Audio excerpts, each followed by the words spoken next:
Pathmonk is the intelligent tool for website lead generation. With increasing online competition, over 98% of website visitors don't convert. The ability to successfully show your value proposition and support visitors in their buying journey separates you from the competition online. Pathmonk qualifies and converts leads on your website by figuring out where they are in the buying journey and influencing them in key decision moments with relevant micro experiences like case studies, intro videos, and much more. Stay relevant to your visitors and increase conversions by 50%. Add Pathmonk to your website in seconds. Let the AI do all the work and get access to 50% more qualified leads while you keep doing marketing and sales as usual. Check us on pathmonk.com. Welcome to today's episode. Let's talk about today's guest. We have Chris from Kilterset, Growth Officer with them. How you doing today, Chris? Good, thanks. Thanks for having me, Ernesto. It's great to have you on, and I'm sure our listeners are tuning in and wondering what Kilterset is all about. So let's give them why they're tuning in. In your own words, Chris, tell us a little bit more. Yeah, for sure. So Kilterset is an application development and integration organization, really focused in the identity and authentication space. We're focused on the Okta Auth0 platform. We've been working in the space for about 10 years. Kind of a complicated relationship. We came together with Traction on Demand, which was a company we ran. It was a Salesforce SI, and in 2022 was sold to Salesforce themselves. So it was a spin-off services organization. And we work in and focused on the Okta Auth0 platform, developing custom applications, which with the goal of getting more value out of technology spend for our customers. Awesome. Great to hear that. And so that way our listeners can get a good understanding of Kilterset. What would you say is a key problem that you solve for clients? I'll say there's kind of two. A lot of them were focused in the CIC, which is a customer identity cloud space. So when organizations have hundreds of thousands, if not millions of users accessing their various systems, and they're one of the biggest goals and challenges, I'll say there's two. One is managing data and the other is managing experience. And we truly believe that by providing a better experience, you can get better data. And if you have better data, you can create a better experience. So our role in that is helping with all the multiple systems that are out there, develop applications so we can get the data integrated to where it needs to be and how it needs to be, and also create this most seamless experience for both the customer as well as the internal person who's accessing all those different systems for all the different reasons and operations. All right, great to hear that. So then who would you say is a vertical or segment? Is there an ideal ICP for you guys? Yeah, so it's definitely, we're definitely focused in those that are B2C businesses. A lot of the times businesses nowadays are hybrid, but so the hospitality and travel verticals have been big for us. We have a long-time client, Altera Mountains, which is multiple ski resorts, multiple different ways of interacting with those ski resorts and trying to create the most seamless experience for their customers. So developing applications, whether you're online, buying tickets, or accessing the business virtually, or if you're on the mountain on site, we're helping them develop the applications to pull the information and data together, again, with the ultimate goal of creating a great experience for the customer. So that's one vertical. Travel and tourism, also financial services has been a big one. Nonprofit is actually ramping pretty big right now with all the different tools and platforms that nonprofits are using to raise funds. So I'd say that those are three, but it's pretty much anyone who has lots of systems, lots of platforms, lots of data challenges, and are dealing with lots of customers. Okay, perfect.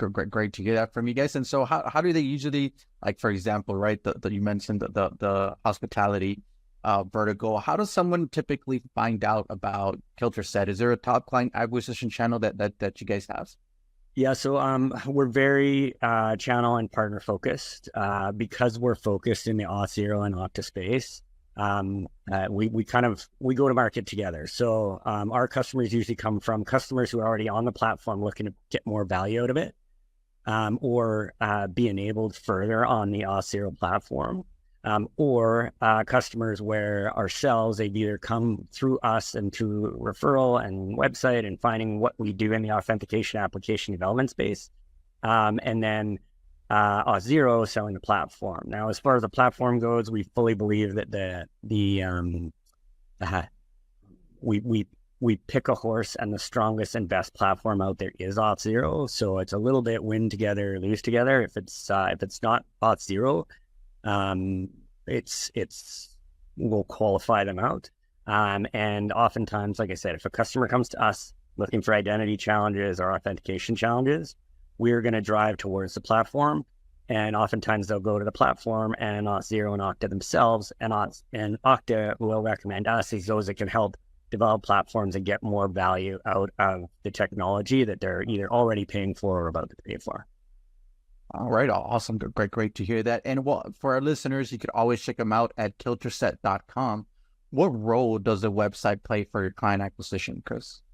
It's a good for us. It's a lot of a validation standpoint. So as much as we're gonna create content and you get more content out there, so it's findable out there.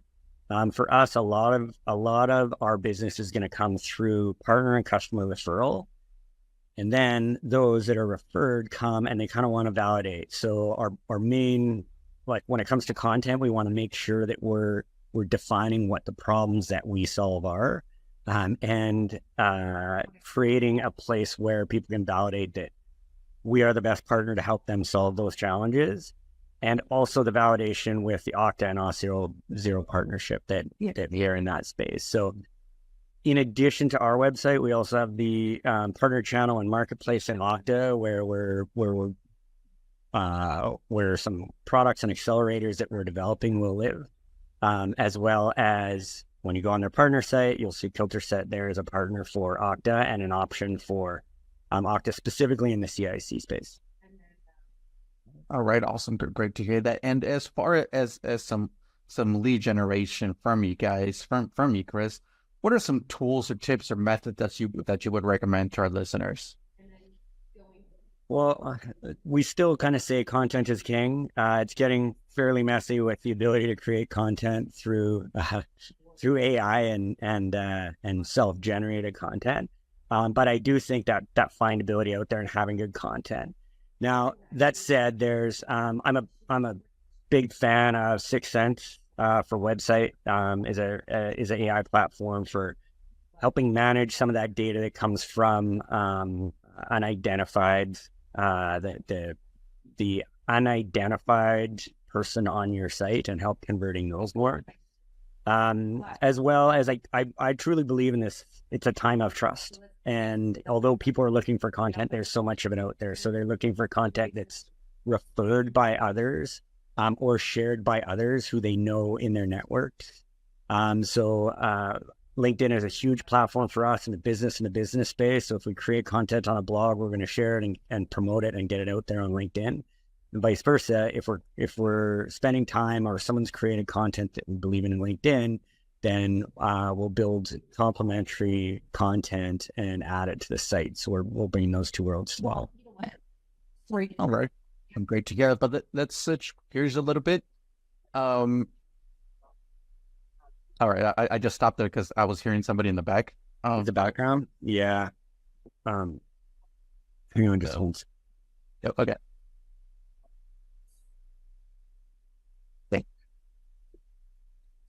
Yeah, he's on hold. All right, awesome. Go ahead if you want to re-ask that. Yeah, I'll start again. So, hey, thank you so much for that, Chris. But let's switch gears a little bit and talk about you as a leader. What are some key tasks you focus on your day-to-day work? So myself, I am very much focused on the channel and the partner. So everything from, and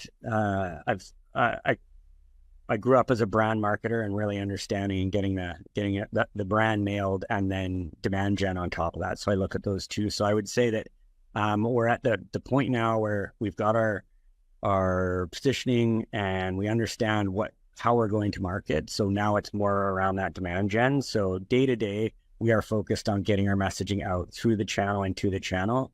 The more people at Okta and Auth0 that know about us and what we can do, the more opportunity we have to tap into that customer base and those that are on the platform.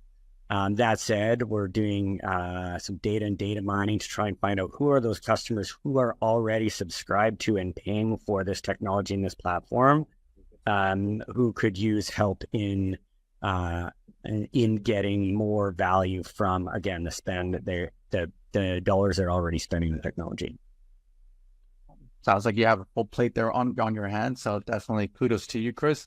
But let's switch to our next section here, Chris. It's our rapid fire question round. So are you ready for them? I am, yes.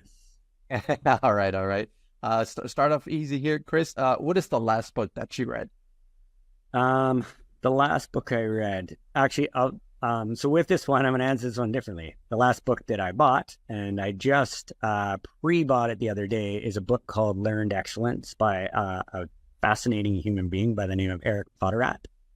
And Eric was the performance coach for the LA Dodgers. He's done a lot in sports performance and was also joined the military and was a performance coach for the Navy SEALs. He does not do a lot of stand-up and talking engagements. I have had the opportunity to meet him and spend some time with him and hear him speak. And so the fact that he's written a book and is now putting a lot of his thoughts on paper, I'm excited about that one. So that one is coming out, I think in February. It's called Learned Excellence. Two others that are go-to, The Goal from an Operations Standpoint. It was written in the 70s and it's still very relevant today. And Play Bigger by our friend Christopher Lochhead and his crew, which is a great one around category creation. Okay, awesome. Great reads there for our listeners. Check them out. Next up is, what is one single thing that your company's focused on at the moment the most? As I said, like we're very much in the channel space and the going to market with partner space. So I've always had this philosophy that is make more friends and make better friends of the ones you have. When dealing with a partner it's in any relationship, there needs to be a level of reciprocation and fairness. So what are you bringing? What are you offering to that partner? And then what are you asking for and hoping to get out of that relationship? Now that said, in my career, I've learned that there is tons of value out of building and growing relationships. If you help someone be successful, wherever they next end up, whether that's a different company or in a different role or with a different mission, they're going to take a lot of the tools that they learned, a lot of the relationships that they built, and a lot of the technology that they subscribe to help them get to the next level. And we want to be there and grow with them. Definitely great insight there. Well, next up, Chris, is if there would be no boundaries in technology, what would be that one thing that you want to have fixed for your role as a marketer today? I think, good question. I would say subjectivity. Subjectivity is painful, and in a marketing space, in a brand space, and you're dealing with you're trying to create content that appeals to everyone. Now, obviously, with data, digital, and our ability to like truly understand what works, it informs that subjectivity. But at the same time, we're dealing with people and feelings. We're trying to create feelings. We're trying to change behaviors. And there is a level of subjectivity. And if that comes with the creative or the content or the target or the way you're going to market, there is always going to be a level of gut and saying like, hey, well, we've decided to go this route. We've seen all the data. We want to validate with data. And we always say in God, we trust, everyone else bring data. But you do need to take chances and experiment. Look at what the data is saying and validate some of those decisions, and then be willing to pivot on that. Again, it comes down to you have subjectivity, you have trends, you have timing, you have world events, you have economic events that happen, and they can change a plan in a long. If you're setting the stage to do something over time, and you get a wrench thrown into it, something like a global pandemic or a war or an economic downturn. You have to be willing to make those changes fast and use data to inform on when to make those and how to make those and what changes to make. Awesome. Very great. Thank you for that. And well, lastly, Chris, what is one piece of advice that you would give yourself if you were to restart your journey as a marketer today?